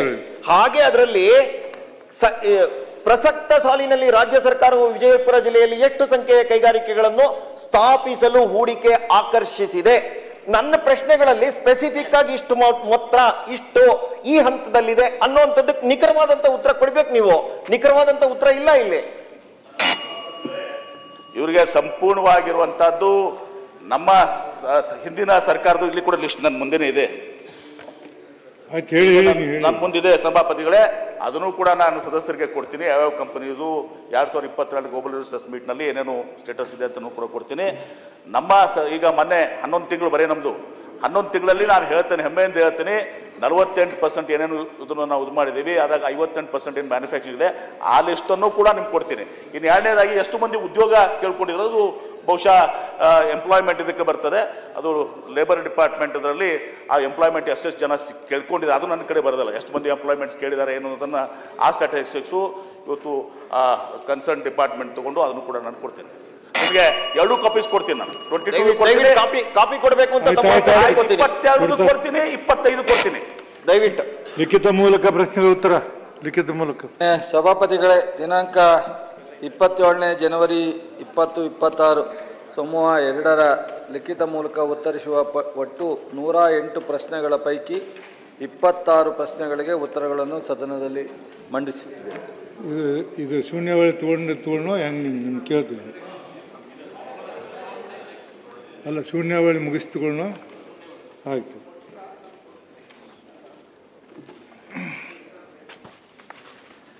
ಅದಕ್ಕಿಂತ ಮೊದಲೇ ತಾವು ಸದನದಲ್ಲಿ ಕಡ್ಡಾಯವಾಗಿ ಹಾಜರಿರಬೇಕಾದ ಮಾನ್ಯ ಸಚಿವರುಗಳು ರಾಮಲಿಂಗಾರೆಡ್ಡಿ, ಸತೀಶ್ ಜಾರಕಿಹೊಳಿ, ಚಲುವಸ್ವಾಮಿ, ತಂಗಡಿ ಶಿವರಾಜ್, ಡಿ ಸುಧಾಕರ್, ಸಂತೋಷ್ ಲಾಡ್, ಕೆ ವೆಂಕಟೇಶ್, ಮಂಕಾಳ ವೈದ್ಯ, ಮಧು ಬಂಗಾರಪ್ಪ. ಆಮೇಲೆ ಅಧಿಕಾರಿಗಳು Hemanth N, Shrimati Rohini Sindhuri, Shrimati Poovitha, R Ravishankar, Vijay B P. ಇಷ್ಟು ಜನ ಸದನದಲ್ಲಿ ಹಾಜರಿರಬೇಕು ಇವತ್ತಿನ ಪ್ರಕಾರ. ತಿಪ್ಪಣ್ಣ ಕಮ್ಮಕ್ನೂರು ಶೂನ್ಯವೇಳಿ. ಗೌರವಾನ್ವಿತ ಸಭಾಪತಿಗಳೇ, ಸಾರ್ವಜನಿಕ ಮಹತ್ವದ ಜರುಗುರು ವಿಷಯವನ್ನು ನಿಯಮ 330A ಅಡಿ ಶೂನ್ಯ ವೇಳೆಯಲ್ಲಿ ಪ್ರಸ್ತಾಪಿಸಲು ಅನುಮತಿ ಇಲ್ಲ, ಇವತ್ತು ಶೂನ್ಯ ವೇಳೆ ಅದು ಕೋರಿಕೆಗಾಗಿ ಧನ್ಯವಾದಗಳು ಅರ್ಪಿಸುತ್ತೇನೆ. ಭಾರತದ ಸಿಲಿಕಾನ್ ಸಿಟಿ ಎಂದು ಹೆಸರಾದ ಬೆಂಗಳೂರಿನಲ್ಲಿ ವಾಹನ ದಟ್ಟಣೆ ಸಮಸ್ಯೆಯನ್ನು ಬಗೆಹರಿಸಲು ಯೋಜನೆಗಳನ್ನು ರೂಪಿಸಲಾಗುತ್ತಿದೆ. ಈ ನಡುವೆ ಅಂತಾರಾಷ್ಟ್ರೀಯ ಸಂಸ್ಥೆಯೊಂದರ ಸಮೀಕ್ಷೆ ಜಗತ್ತಿನಲ್ಲಿಯೇ ಅತಿ ಹೆಚ್ಚು ಟ್ರಾಫಿಕ್ ಜಾಮ್ ಇರುವ ನಗರಗಳ ಪೈಕಿ ಬೆಂಗಳೂರಿಗೆ 2ನೇ ಸ್ಥಾನ ನೀಡಿರುವ ಬಗ್ಗೆ ದಿನಾಂಕ 23/1/2026 ವಿಶ್ವವಾಣಿ ದಿನಪತ್ರಿಕೆಯಲ್ಲಿ ವರದಿಯಾಗಿರುತ್ತದೆ. ಸಮೀಕ್ಷಾ ವರದಿಯನ್ನು ಅತಿ ಹೆಚ್ಚು ಟ್ರಾಫಿಕ್ ದಟ್ಟಣೆ ಇರುವ ನಗರಗಳ ಪಟ್ಟಿಯಲ್ಲಿ ಮೆಕ್ಸಿಕೋ ನಗರ ಮೊದಲ ಸ್ಥಾನದಲ್ಲಿದ್ದರೆ ಬೆಂಗಳೂರು 2ನೇ ಸ್ಥಾನದಲ್ಲಿದೆ. ಈ ವರದಿಯು ವರ್ಷದಿಂದ ವರ್ಷಕ್ಕೆ ಬೆಂಗಳೂರು ನಗರದಲ್ಲಿ ಹೆಚ್ಚುತ್ತಿರುವ ದಟ್ಟಣೆಯನ್ನು ತೋರಿಸಿದೆ. ನಗರದ ಸರಾಸರಿ ದಟ್ಟಣೆಯ ಮಟ್ಟ 74.4ರಷ್ಟಿದೆ. ಇದು 2024ಕ್ಕೆ ಹೋಲಿಸಿದರೆ 1.7% ಹೆಚ್ಚಳ ಕಂಡಿದೆ. ಪ್ರಯಾಣಿಕರು 15 ನಿಮಿಷದಲ್ಲಿ ಕೇವಲ 4.2 ಕಿಲೋಮೀಟರ್ಗಳನ್ನು ಮಾತ್ರ ಕ್ರಮಿಸಲು ಸಾಧ್ಯ. ಪೀಕ್ ಅವರ್ನಲ್ಲಿ ಸರಾಸರಿ ವೇಗವು ಗಂಟೆಗೆ 13.9 ಕಿಲೋಮೀಟರ್ ಆಗಿದ್ದು, ಕಳೆದ ವರ್ಷಕ್ಕಿಂತ ಗಂಟೆಗೆ 1 ಕಿಲೋಮೀಟರ್ ವಿಳಂಬವಾಗಿರುವ ಬಗ್ಗೆ ವರದಿಯಲ್ಲಿ ಉಲ್ಲೇಖಿಸಲಾಗಿದೆ. ದಯಮಾಡಿ ಬೆಂಗಳೂರಿನಲ್ಲಿ ದಿನೇ ದಿನೇ ಹೆಚ್ಚುತ್ತಿರುವ ವಾಹನಗಳನ್ನು ಗಮನಿಸಿ 2050ರ ದೂರದೃಷ್ಟಿಯನ್ನು ಗಮನದಲ್ಲಿಟ್ಟುಕೊಂಡು ಅಂದು ಇರಬಹುದಾದ ವಾಹನಗಳ ಜನಸಂಖ್ಯೆಯನ್ನು ಆಧರಿಸಿ ನಗರದ ರಸ್ತೆಗಳನ್ನು ಅಗಲೀಕರಿಸುವ, ಟ್ರಾಫಿಕ್ ಮುಕ್ತಗೊಳಿಸುವ ಯೋಜನೆಗಳ ಬಗ್ಗೆ ಸರ್ಕಾರ ಗಂಭೀರವಾಗಿ ಪರಿಗಣಿಸಿ ಕ್ರಮ ಕೈಗೊಳ್ಳಬೇಕೆಂದು ಶೂನ್ಯ ವೇಳೆಯಲ್ಲಿ ಮಾನ್ಯ ಉಪಮುಖ್ಯಮಂತ್ರಿಗಳು ಒತ್ತಾಯಿಸುತ್ತೇನೆ. ಎಂ ನಾಗರಾಜ್ ಅವರೇ, ಇಬ್ಬರದಿತ್ತು ಅವ್ರು ಓದಿದ್ದಾರೆ, ನಿಮ್ಮದಾದ್ರೆ ಇನ್ಕ್ಲೂಡ್ ಆಗ್ತದೆ. ಐವನ್ ಡಿ ಸೂಜಾ. ಧನ್ಯವಾದಗಳು ಸಭಾಪತಿಗಳೇ. ಉತ್ತರ ಕನ್ನಡ ಜಿಲ್ಲೆಯ ಕಾರವಾರ ತಾಲೂಕಿನ ಕುದ್ರಾ ಗ್ರಾಮದ ಯುವತಿ ಶೆರಿಲ್ ಕ್ರಿಸ್ತೋದ ಡಿಸೋಜಾ ಆತ್ಮಹತ್ಯೆಗೆ ಪ್ರಕರಣಕ್ಕೆ ನ್ಯಾಯಸಮ್ಮತವಾಗಿ ತನಿಖೆ ನಡೆಸುವ ಬಗ್ಗೆ ಹಾಗೂ ಆತ್ಮಹತ್ಯೆ ಪ್ರಕರಣ ದಾಖಲಾಗಿ 16 ದಿನ ಕಳೆದರೂ ಆರೋಪಿ ಚಿರಾಗ್ ಚಂದ್ರಹಾಸ್ ಕೊಟಾಕರ ಈತನಿಗೆ ಬಂಧಿಸದೆ ತನಿಖೆಯಲ್ಲಿ ಕರ್ತವ್ಯ ಲೋಪ ಮಾಡಿದ ಬಗ್ಗೆ ಶೂನ್ಯ ವೇಳೆಯಲ್ಲಿ ಪ್ರಸ್ತಾಪಿಸಲು ಬಯಸುತ್ತೇನೆ. ಮೇಲಿನ ವಿಷಯಕ್ಕೆ ಸಂಬಂಧಿಸಿದಂತೆ ಉತ್ತರ ಕನ್ನಡ ಜಿಲ್ಲೆಯ ಕಾರವಾರ ತಾಲೂಕಿನ ಕುದ್ರಾ ಗ್ರಾಮದ ರೀನಾ ಡಿಸೋಜಾ ಹಾಗೂ ಕ್ರಿಸ್ತೋದ ಡಿಸೋಜಾ ಇವರ ಮಗಳಾದ ರೀಶೆಲ್ ಡಿಸೋಜಾ ಇವಳು ದಿನಾಂಕ 9/1/2026ರಂದು ಆರೋಪಿ ಚಿರಾಗ್ ಚಂದ್ರ ಹಾಸ್ ಕೊಟಾಕರ ಈತನು ಮಾನಸಿಕ ಕಿರುಕುಳ ಹಾಗೂ ಆತ್ಮಹತ್ಯೆ ಮಾಡಿಕೊಳ್ಳಲು ಪ್ರಚೋದನೆ ಮಾಡಿದ ಕಾರಣಕ್ಕಾಗಿ ಆತ್ಮಹತ್ಯೆ ಮಾಡಿಕೊಂಡಿರುತ್ತಾರೆ. ಸದರಿ ಪ್ರಕರಣಕ್ಕೆ ಸಂಬಂಧಿಸಿದಂತೆ ಕುದ್ರಾ ಪೊಲೀಸ್ ಠಾಣೆಯಲ್ಲಿ ದೂರು ಸಂಖ್ಯೆ 3/26 ನಂತೆ ಕಲಂ 108ರ ಅನ್ವಯ ಪ್ರಕರಣ ದಾಖಲಾಗಿರುತ್ತದೆ. ಸದರಿ ಸಾವಿನ ಹಿಂದೆ ಪ್ರಭಾವಿ ವ್ಯಕ್ತಿಯ ಪುತ್ರನ ಕಿರುಕುಳದಿಂದಲೇ ಯುವತಿ ಆತ್ಮಹತ್ಯೆ ಮಾಡಿಕೊಂಡಿರುವ ಶಂಕೆ ಇದೆ ಎಂದು ದಿನಪತ್ರಿಕೆಗಳಲ್ಲಿ ಹಾಗೂ ಸಾಮಾಜಿಕ ಜಾಲತಾಣಗಳಲ್ಲಿ ವರದಿಯಾಗಿರುತ್ತದೆ. ಮೃತರ ಶವ ಪರೀಕ್ಷೆಯನ್ನು ಸರ್ಕಾರದ ಆದೇಶವನ್ನು ಉಲ್ಲಂಘಿಸಿ ರಾತ್ರಿ ಸಮಯದಲ್ಲಿ ತರಾತುರಿಯಲ್ಲಿ ಶವ ಪರೀಕ್ಷೆಯನ್ನು ನಡೆಸಿ ಇದರಿಂದ ವೈದ್ಯರು ಹಾಗೂ ಅಧಿಕಾರಿಗಳ ಮೇಲೆ ಒತ್ತಡ ಇರಬಹುದೆಂದು ಅನುಮಾನ ಕಂಡುಬಂದಿರುತ್ತದೆ. ಶವ ಪರೀಕ್ಷೆ ನಡೆಸುವ ಸಂದರ್ಭದಲ್ಲಿ ಅಪರಿಚಿತರು ಯುವಕರು ಸ್ಥಳಕ್ಕೆ ಬಂದು ವೀಕ್ಷಣೆ ಮಾಡಲು ಯತ್ನಿಸಿರುವುದು ಮತ್ತಷ್ಟು ಸಂಶಯಕ್ಕೆ ಕಾರಣವಾಗಿರುತ್ತದೆ. ಸದರಿ ಶವ ಪರೀಕ್ಷೆ ಸಮಯದಲ್ಲಿ ಮೃತಳ ಎದೆಯ ಭಾಗದಲ್ಲಿ ಕಚ್ಚಿದ ಗಾಯಗಳು ಹಾಗೂ ರಕ್ತದ ಕಲೆಗಳು ಕಂಡುಬಂದಿರುವುದು ತಿಳಿದು ಬರುತ್ತದೆ. ಆದರೆ ಈ ಮಹತ್ವದ ಮಾಹಿತಿಯನ್ನು ಪೊಲೀಸರು ಗಮನಕ್ಕೆ ತೆಗೆದುಕೊಂಡಿರುವುದಿಲ್ಲ. ಅಲ್ಲದೆ ಶವ ಪರೀಕ್ಷೆಗೂ ಮುನ್ನ ಅಗತ್ಯ ಮಾದರಿ ಸಂಗ್ರಹಿಸುವ ಬಗ್ಗೆ ಪೊಲೀಸರು ಯಾವುದೇ ಮಾಹಿತಿ ನೀಡಿರುವುದಿಲ್ಲ ಎಂದು ತಿಳಿದು ಬಂದಿರುತ್ತದೆ. ಯುವತಿಯ ಆತ್ಮಹತ್ಯೆಗೆ ಬಳಸಿದ ಸೀರೆಯನ್ನು ಪೊಲೀಸರು 4 ದಿನದ ನಂತರ ವಶಕ್ಕೆ ಪಡೆದಿರುವುದು ತನಿಖೆಯಲ್ಲಿ ನಿರ್ಲಕ್ಷ್ಯವನ್ನು ತೋರಿಸುತ್ತದೆ. ಈವರೆಗೂ ಆರೋಪಿ ಬಂಧಿಸದೇ ಇರುವ ಕಾರಣದ ಬಗ್ಗೆ ಗಂಭೀರ ಅನುಮಾನಗಳಿಗೆ ಕಾರಣವಾಗಿದೆ ಎಂದು ತಿಳಿದು ಬಂದಿರುತ್ತದೆ. ಈ ಆತ್ಮಹತ್ಯೆಗೆ ಯಾವುದೇ ನ್ಯಾಯ ಒದಗಿಸಿಲ್ಲ ಹಾಗೂ ತನಿಖೆಯಲ್ಲಿ ಕರ್ತವ್ಯ ಲೋಪ ಎಸಗಲಾಗಿದೆ ಎಂದು ಸ್ಥಳೀಯರು ಹೋರಾಟ ಮಾಡುತ್ತಿದ್ದು, ಹೋರಾಟ ತೀವ್ರಗೊಳಿಸುವ ಮುಂಚೆ ಜಿಲ್ಲಾಡಳಿತಕ್ಕೆ ಸೂಚನೆ ನೀಡಿ ಸೂಕ್ತ ಹಾಗೂ ನ್ಯಾಯಸಮ್ಮತ ತನಿಖೆ ನಡೆಸಿ ತಪ್ಪಿತಸ್ಥರ ಮೇಲೆ ಕಾನೂನು ಕ್ರಮ ತೆಗೆದುಕೊಂಡು ಆತ್ಮಹತ್ಯೆಗೆ ಒಳಗಾದ ಯುವತಿಯ ಕುಟುಂಬಕ್ಕೆ ನ್ಯಾಯವನ್ನು ಒದಗಿಸಿಕೊಡುವ ವಿಚಾರವನ್ನು, ಈ ಒಂದು ಗಂಭೀರ ವಿಚಾರವನ್ನು ಸದನದ ಶೂನ್ಯ ವೇಳೆಯಲ್ಲಿ ಪ್ರಸ್ತಾಪಿಸಲು ಬಯಸುತ್ತೇನೆ. ಸನ್ಮಾನ್ಯ ಸಭಾಪತಿಗಳೇ, ಗೃಹ ಸಚಿವರಿಂದ ಉತ್ತರ ಒದಗಿಸಲಾಗುವುದು. ಟಿ ಶ್ರೀನಿವಾಸ್. ಶೂನ್ಯ ವೇಳೆಯ ಅವಕಾಶಕ್ಕಾಗಿ ಧನ್ಯವಾದಗಳನ್ನು ಹೇಳ್ತಾ, ಕನ್ನಡಪ್ರಭ ದಿನಪತ್ರಿಕೆಯಲ್ಲಿ ಅಮಟೂರು ಬಾಳಪ್ಪ ಪ್ರತಿಮೆ ಸ್ಥಾಪನೆಗೆ ಆಗ್ರಹ ಎಂಬ ವಿಷಯವನ್ನು ಶೂನ್ಯ ವೇಳೆಯಲ್ಲಿ ಪ್ರಸ್ತಾಪಿಸಲು ಇಚ್ಛಿಸುತ್ತೇನೆ. ಮೇಲ್ಕಂಡ ವಿಷಯಕ್ಕೆ ಸಂಬಂಧಿಸಿದಂತೆ ಕನ್ನಡಪ್ರಭ ದಿನಪತ್ರಿಕೆಯಲ್ಲಿ ಅಮಟೂರು ಬಾಳಪ್ಪ ಪ್ರತಿಮೆ ಸ್ಥಾಪನೆಗೆ ಆಗ್ರಹ ಎಂಬ ವಿಷಯವು ಪ್ರಕಟವಾಗಿದ್ದು, ವೀರರಾಣಿ ಕಿತ್ತೂರು ರಾಣಿ ಚೆನ್ನಮ್ಮ, ಬಲಗೈ ಬಂಟ, ಬ್ರಿಟಿಷ್ ಅಧಿಕಾರಿ ತ್ಯಾಕರೆ ಗುಂಡಿಕ್ಕಿ ಹತ್ಯೆಗೈದ ಗುರಿಕಾರ ಅಮಟೂರು ಬಾಳಪ್ಪನವರ ಮೂರ್ತಿಯನ್ನು ಬೆಳಗಾವಿ ಸುವರ್ಣ ವಿಧಾನಸೌಧದ ಮುಂಭಾಗದಲ್ಲಿ ಪ್ರಸ್ತಾಪಿಸುವಂತೆ ಹಣಬರ್ ಸಮಾಜದ ಮುಖಂಡರಾದ ಡಾಕ್ಟರ್ ಎಸ್ ಡಿ ಪಾಟೀಲ್ ರವರು ಆಗ್ರಹಿಸಿರುತ್ತಾರೆ. ಈಗಾಗಲೇ ವಿಧಾನಸೌಧ ಮುಂದೆ ಕಿತ್ತೂರು ರಾಣಿ ಚೆನ್ನಮ್ಮ, ಸಂಗೊಳ್ಳಿ ರಾಯಣ್ಣ, ಬಿ ಆರ್ ಅಂಬೇಡ್ಕರ್, ಮಹಾತ್ಮ ಗಾಂಧೀಜಿಯವರ ಪ್ರತಿಮೆಗಳು ಸ್ಥಾಪಿಸಿರುವುದು ಸ್ವಾಗತಾರ್ಹ. ಅದೇ ರೀತಿ 1824ರಲ್ಲಿ ಬ್ರಿಟಿಷರ ವಿರುದ್ಧ ಕಿತ್ತೂರು ಸಂತಾನದ ಗೆಲುವಿಗೆ ಕಾರಣರಾಗಿದ್ದ ಅಮಟೂರು ಬಾಳಪ್ಪನವರ ಮೂರ್ತಿಯನ್ನು ಪ್ರತಿಷ್ಠಾಪಿಸಬೇಕು ಎಂದು ಹಣಬರ್ ಸಮಾಜದ ಈ ಆಗ್ರಹವನ್ನು ಗಂಭೀರವಾಗಿ ಪರಿಗಣಿಸಿ ಕಿತ್ತೂರು ಕಲಿ, ಹಣಬರ ಹುಲಿ ಅಮಟೂರು ಬಾಳಪ್ಪ ಅವರ ಮೂರ್ತಿಯನ್ನು ಪ್ರತಿಷ್ಠಾಪಿಸಬೇಕೆಂದು ಸನ್ಮಾನ್ಯ ಮುಖ್ಯಮಂತ್ರಿಗಳು ಪ್ರಸ್ತಾಪಿಸಲು ಬಯಸುತ್ತೇನೆ. ಸನ್ಮಾನ್ಯ ಸಭಾಪತಿಗಳೇ, ಮುಖ್ಯಮಂತ್ರಿಗಳಿಂದ ಉತ್ತರ ಒದಗಿಸಲಾಗುವುದು. ಬಲ್ಕೀಶ್ ಬಾನು. ಶೂನ್ಯ ವೇಳೆಯಲ್ಲಿ ಸಾರ್ವಜನಿಕ ಮಹತ್ವದ ವಿಷಯವನ್ನು ಪ್ರಸ್ತಾಪಿಸುವ ಅವಕಾಶಕ್ಕೆ ಧನ್ಯವಾದಗಳು ಸಭಾಪತಿಯವರೇ. ರಾಜ್ಯದ ಪ್ರತಿಷ್ಠಿತ ದಿನಪತ್ರಿಕೆಯಾದ ವಿಜಯವಾಣಿ ಪತ್ರಿಕೆಯಲ್ಲಿ ಆಸ್ಪತ್ರೆ ಕಟ್ಟಡಕ್ಕೆ ಕಳಪೆ ಹಣೆಪಟ್ಟಿ ಎಂಬ ಶೀರ್ಷಿಕೆಯಡಿಯಲ್ಲಿ ಪ್ರಕಟವಾದ ಶಿವಮೊಗ್ಗ ಜಿಲ್ಲೆ ಸುಸಜ್ಜಿತ ಆಸ್ಪತ್ರೆಯಲ್ಲಿ ಸೇವೆ ಪಡೆಯಲು ಅರಬಿಳ್ಚಿ ಮತ್ತು ಸುತ್ತಮುತ್ತಲಿನ ಗ್ರಾಮಸ್ಥರ ನಿರೀಕ್ಷೆ ಸದ್ಯಕ್ಕೆ ಈಡೇರುವ ಲಕ್ಷಣಗಳಿಲ್ಲ. 2,31,00,000 ರೂಪಾಯಿ ವೆಚ್ಚದಲ್ಲಿ ನಿರ್ಮಾಣವಾದ 24x7 ಹೆರಿಗೆ ಆಸ್ಪತ್ರೆ ಕಟ್ಟಡ ಕಾಮಗಾರಿ ಕಳಪೆಯಾಗಿದೆ ಎಂಬ ಕಳಂಕ ಹೊತ್ತ ಹಿನ್ನೆಲೆಯಲ್ಲಿ ಉದ್ಘಾಟನೆ ಭಾಗ್ಯವೇ ಮೂಲೆ ಗುಂಪಾಗಿದೆ. ಗ್ರಾಮಸ್ಥರು 10 ವರ್ಷಗಳು ಅಲೆದಾಡಿ ಜನಪ್ರತಿನಿಧಿಗಳು ಮೂಲಕ ಅನುದಾನ ತಂದು ಹೆರಿಗೆ ಆಸ್ಪತ್ರೆ ನಿರ್ಮಾಣವಾದರೂ ಗುತ್ತಿಗೆದಾರರು ಮತ್ತು ಇಂಜಿನಿಯರ್ಗಳು ಮಾಡಿದ್ದ ಎಡವಟ್ಟಿನಿಂದ ಕೋಟ್ಯಾಂತರ ರೂಪಾಯಿ ನೀರಿನಲ್ಲಿ ಹೋಮ ಮಾಡಿದಂತಾಗಿದೆ. ಅರಬಿಳ್ಸಿ ಭಾಗದ ಗ್ರಾಮಸ್ಥರು ಅನಿವಾರ್ಯವಾಗಿ ಮೂಲ ಸೌಕರ್ಯವಿಲ್ಲದೆ ಹಳೆ ಆಸ್ಪತ್ರೆಯಲ್ಲೇ ಚಿಕಿತ್ಸೆ ಪಡೆಯಬೇಕಾಗಿದೆ. 1 ವರ್ಷದ ಹಿಂದೆ ಉದ್ಘಾಟನೆ ಸಿದ್ಧವಾದ ಕಟ್ಟಡ ಸಿಮೆಂಟನ್ನು ಕೈಯಲ್ಲಿ ಕೆರೆದರೆ ಕಿತ್ತು ಬರುತ್ತದೆ. ಇದನ್ನು ಗಮನಿಸಿ ಗ್ರಾಮಸ್ಥರು ಕಳಪೆ ಕಾಮಗಾರಿ ಪ್ರಶ್ನಿಸಿ ಅಧಿಕಾರಿಗಳು ಹಾಗೂ ಜನಪ್ರತಿನಿಧಿಗಳನ್ನು ಸ್ಥಳಕ್ಕೆ ಕರೆಸಿ ವಸ್ತುಸ್ಥಿತಿ ಪ್ರದರ್ಶನ ಮಾಡಿಸಿರುತ್ತಾರೆ.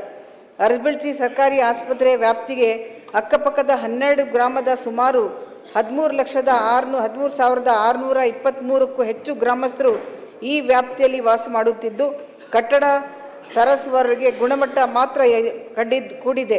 ಆದರೆ ಕಟ್ಟಡದ ಸಿಮೆಂಟ್ ಪ್ಲಾಸ್ಟಿಂಗ್ ಅಳವಡಿಸಿರುವ ಬಾಗಿಲು ಕಿಟಿಕಿಗಳು ಕಳಪೆಯಾಗಿರುವುದನ್ನು ಮೇಲ್ನೋಟಕ್ಕೆ ಕಾಣುತ್ತಿದೆ. ಹೊಸದಾಗಿ ಸಂಪೂರ್ಣ ಪ್ಲಾಸ್ಟಿಂಗ್ ಮಾಡುವಂತೆ ತಿಳಿಸಿದರೂ ಈವರೆಗೆ ಯಾವುದೇ ಕೆಲಸಗಳನ್ನು ಮಾಡಿಲ್ಲ ಎಂಬುದು ಅರಬಿಳ್ಸಿ ಗ್ರಾಮಸ್ಥರ ದೂರು. ಈ ಬಗ್ಗೆ ಕೂಡಲೇ ಮಾನ್ಯ ಆರೋಗ್ಯ ಮತ್ತು ಕುಟುಂಬ ಕಲ್ಯಾಣ ಸಚಿವರು ಸೂಕ್ತ ಕ್ರಮ ವಹಿಸಬೇಕೆಂದು ಶೂನ್ಯ ವೇಳೆಯಲ್ಲಿ ಒತ್ತಾಯಿಸುತ್ತೇನೆ. ಸನ್ಮಾನ್ಯ ಸಭಾಪತಿಗಳೇ, ಸಂಬಂಧಪಟ್ಟ ಸಚಿವರಿಂದ ಉತ್ತರ ಒದಗಿಸಲಾಗುವುದು. ಜಕ್ಕಪ್ಪನವರು. ವಿಷಯವನ್ನು ಶೂನ್ಯ ವೇಳೆಯಲ್ಲಿ ಪ್ರಸ್ತಾಪಿಸಲು ಅನುಮತಿ ನೀಡಿದ್ದಕ್ಕಾಗಿ ಸಭಾಪತಿಗಳಿಗೆ ಧನ್ಯವಾದಗಳನ್ನು ಅರ್ಪಿಸುತ್ತೇನೆ. ದಾವಣಗೆರೆ ಜಿಲ್ಲೆ ಹರಿಹರ ತಾಲೂಕಿನ ಮಹಜೇನಹಳ್ಳಿ ಗ್ರಾಮದ ಸರ್ವೆ ನಂಬರ್ 20 ಪಾರ್ಟ್ 1ರಲ್ಲಿ ಮುಗಲಾ ಬೇಗಾರ್ ಚಲವಾದಿ ಸಮಾಜ ಇನಾಮ್ ಜಮೀನನ್ನು ವರ್ಗಾವಣೆ ಮತ್ತು ಮಂಜೂರಾತಿ ಕುರಿತು ಶೂನ್ಯ ವೇಳೆಯಲ್ಲಿ ಈ ವಿಷಯವನ್ನು ಪ್ರಸ್ತಾಪಿಸಲು ಅನುಮತಿ ಕೋರಿದ್ದೇನೆ. ಮೇಲ್ಕಂಡ ವಿಷಯಕ್ಕೆ ಸಂಬಂಧಿಸಿದಂತೆ ದಾವಣಗೆರೆ ಜಿಲ್ಲೆ ಹರಿಹರ ತಾಲೂಕು ಕಸಬಾ ಹೋಬಳಿಯ ಮಹಜೇನಹಳ್ಳಿ ಗ್ರಾಮದಲ್ಲಿ ರಾಜ ಮಹಾರಾಜರ ಕಾಲದಿಂದಲೂ ಮುಗಲಾ ಬೇಗಾರ್ ಚಲವಾದಿ ಜನಾಂಗದವರ ಸಮಾಜ ಸೇವೆ ಮತ್ತು ಜೀವನೋಪಕ್ಕಾಗಿ 10 ಎಕರೆ 2 ಗುಂಟೆ ಜಮೀನು ಇನಾಮ್ ಜಮೀನೆಂದು ಹಂಚಿಕೆ ಮಾಡಲಾಗಿತ್ತು. ಇದು ಆ ಜನಾಂಗದವರ ಸಾಂಪ್ರದಾಯಿಕ ಹಕ್ಕು ಮತ್ತು ಆಸ್ತಿಯಾಗಿರುತ್ತದೆ. ಆದರೆ ಇತ್ತೀಚಿನ ದಾವಣಗೆರೆ ಮಾನ್ಯ ಜಿಲ್ಲಾಧಿಕಾರಿಗಳು ದಾವಣಗೆರೆ ಇವರ ಆದೇಶ ಸಂಖ್ಯೆ LND CR 558/78 ದಿನಾಂಕ 23/2ರಂತೆ ತಹಶೀಲ್ದಾರ್ ಹರಿಹರ್ ಇವರ ಆದೇಶ 177/78 ದಿನಾಂಕ 15/3/8ರಂತೆ ಆದೇಶ ಪ್ರಕಾರ ದಾಖಲು ಅನ್ವಯ ಈ ಒಟ್ಟು ವಿಸ್ತೀರ್ಣದಲ್ಲಿ 1 ಎಕರೆ 3 ಗುಂಟೆ ಜಮೀನನ್ನು ಸರ್ಕಾರದಿಂದ ನಮೂದಿಸಿ ಆದೇಶ ಹೊರಡಿಸಿರುವುದು ಮತ್ತು ಉಳಿದ 8 ಎಕರೆ 12 ಗುಂಟೆ ಮಾತ್ರ ಮುಗಲಾ ಬೇಗರೆಂದು ಉಳಿಸಿರುವುದು ಈ ಸಮಾಜದಲ್ಲಿ ಆತಂಕ ಮೂಡಿಸಿದೆ. ಮಾನ್ಯ ಸಭಾಪತಿಯವರೇ, ಶೋಷಿತ ಸಮುದಾಯಕ್ಕೆ ಸೇರಿದ ಈ ಇನಾಮ್ ಜಮೀನನ್ನು ಸರ್ಕಾರಿ ಜಮೀನೆಂದು ಯಾವ ನಿಯಮದಡಿ ವರ್ಗಾಯಿಸಲಾಗಿದೆ ಮತ್ತು ವರ್ಗಾವಣೆಯ ಹಿಂದೆ ಇರುವ ನೈಜ ಉದ್ದೇಶಗಳು ಎಂಬ ಸ್ಪಷ್ಟವಾಗಿಲ್ಲ. ಈ ಬದಲಾವಣೆಯು ಮುಗಲಾ ಬೇಗಾರ್ ಚಲವಾದಿ ಸಮಾಜದ ಯಾವ ಕುಟುಂಬಗಳ ಹಕ್ಕುಗಳ ಮೇಲೆ ಪರಿಣಾಮ ಬೀರಿದೆ ಮತ್ತು ಸದರಿ 8 ಎಕರೆ ಜಮೀನನ್ನು ಪ್ರಸ್ತುತ ಸಮಾಜದ ಯಾವ ನಿರ್ದಿಷ್ಟ ಕುಟುಂಬಗಳ ವರ್ಗಗಳಿಗೆ ಮಂಜೂರು ಮಾಡಲಿ ಎಂಬ ಬಗ್ಗೆ ಸರ್ಕಾರವು ಸಂಪೂರ್ಣ ಮಾಹಿತಿಯನ್ನು ನೀಡಬೇಕಾಗಿದೆ. ಅಲ್ಲದೆ ಈ ಜಮೀನನ್ನು ಕಾಲಾಂತರದಲ್ಲಿ ಯಾವುದಾದ್ರೂ ಸಂಸ್ಥೆಗಳಿಗೆ ಅಥವಾ ಇತರ ಉದ್ದೇಶಗಳಿಗೆ ಮಂಜೂರು ಮಾಡಲಾಗಿದೆಯೇ, ಮಂಜೂರು ಮಾಡಿದ್ದಲ್ಲಿ ಆ ಆದೇಶಗಳ ವಿವರ ಹಾಗೂ ಪ್ರಸ್ತುತ ಈ ಜಮೀನು ಯಾರ ವಶದಲ್ಲಿದೆ ಎಂಬ ಬಗ್ಗೆ ಸಮಗ್ರ ವಿವರಗಳನ್ನು ಸರ್ಕಾರ ಒದಗಿಸಬೇಕು.